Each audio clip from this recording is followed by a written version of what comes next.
5, 9 பாவங்களோடு சந்திரன் தொடர்பு கொண்டால் என்ன பலன்களை தருகிறது? 5, 9ன்றது பார்த்தீங்கன்னா, அவருக்கு ஆரோக்கியம் அந்த மாதிரியான விஷயங்களுக்கு நல்லா இருக்கும். ஆள் விளையாட்டுத்தனமா இருப்பாரு. சுய சிந்தனைகள் அதிகமா இருக்கும். நெறைய விஷயங்கள் நாலேட்ஜா இருப்பாரு. சர்வீஸ் பேஸ்டான வேலை அந்த மாரி தான் நல்லா இருக்குமே தவிர, கடினமா செய்யக்கூடிய வேலைகள் செய்ய மாட்டாரு.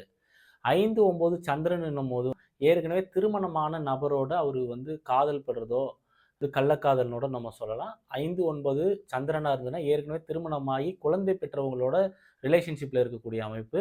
வேலை வெட்டிக்கு போவாம சும்மா சுத்திட்டு வரக்கூடிய அமைப்பு. வேலைகள் போனாலும் சர்வீஸ் பேஸ்டான வேலைகள் போகக்கூடிய அமைப்பு. இந்த மாரியான அமைப்புகள்லாம் இருக்கும். வெட்டி நயம் நல்லா பேசுவாரு. ஆனா, ஒரு செயல்ல இது பண்ண மாட்டாரு. 5, 9ஆம் பாவங்கள அவரே இயக்கிறதுனால, அவருக்கு திருமணம் தடைபடுறதும் இது குறிக்கும். 5ஆம் பாவம்ன்றது ஒரு திருமணத்தை செய்யக்கூடிய பாவங்கள். அதாவது 7ஆம் பாவத்துக்கு 11ஆம் பாவம்.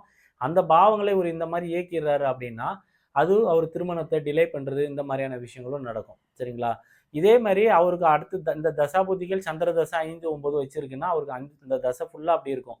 இதே மாரி ஒரு 7ஆம் பாவத்தோட அதில கனெக்டிவிட்டி இருந்ததுன்னா, கல்யாணம் பண்ணிப்பாரு. இந்த 7ஆம் பாவம் வராம 5, 9 மட்டும் இயங்கிட்டே இருந்ததுன்னா, வேலை வெட்டிக்கு ஒழுங்கா போமாட்டாரு. வெட்டியா சுத்தக்கூடிய அமைப்பு. ஒரு பொருளாதாரத்தில பெரிய லெவல்ல இது இருக்காது.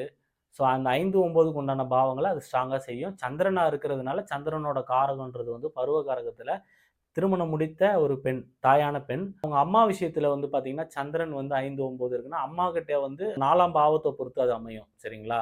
தசாபுத்திக்கு தகுந்த மாரி 4ஆம் பாவத்துக்கு நல்ல விளைவுகள் குடுக்கும். இருந்தாலும் ஒரு சின்ன சின்ன பிரச்சனைகள் வரக்கூடிய அமைப்புகள் உண்டு. அந்த மாரி நம்ம 5, 9ல் சந்திரன் இருந்தால், அது 12 பாவ விஷயங்களுக்கும் அது என்ன பண்ணும் அப்படின்றது. லக்னத்துக்கு நல்லா இருக்கும். 2ஆம் பாவத்துக்கு பொருளாதாரத்துக்கு நல்லா இருக்காது.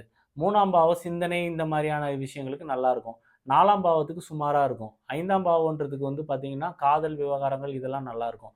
6ஆம் பாவத்துக்கு நோய் இந்த மாரியான விஷயங்களுக்கு ஒண்ணும் பெரிய லெவல்ல பாதிப்பு கிடையாது. ஏன்னா, அது 5, 9ன்றது கொஞ்சம் ஹெல்த்தியா இருக்கிற விஷயம் தான். 7ஆம் பாவத்துக்கு சாதகமா இருக்குமான்னு கேட்டா, அது ரெ அ டபுள் ட்ராக் ஓட்டுற கதை தான் அது. சரிங்களா? 8ஆம் பாவத்துக்கு சுமாரா இருக்கும். 9ஆம் பாவத்துக்கு நல்லா இருக்கும். 10ஆம் பாவத்துக்கு சுத்தமா நல்லா இருக்காது. 11ஆம் பாவத்துக்கு நல்லா இருக்கும். நல்ல நண்பர்கள் இந்த மாரி சுத்தக்கூடிய அமைப்புகள் இருக்கும். 12ஆம் பாவத்துக்கு சுமாரா இருக்கும். இந்த மாரி 12 பாவ விஷயங்களுக்கும் அந்த 5, 9 சந்திரன் என்ன பண்ணுன்றது நான் அந்த வீடியோல சொல்லியிருக்கேன். இந்த மாரி பயனுள்ள தகவல்கள் என்னோட யூடியூப் சேனல்ல தொடர்ச்சியா போடுவோம். ஷேர் பண்ணுங்க, சப்ஸ்கிரைப் பண்ணுங்க. நன்றி, வணக்கம்.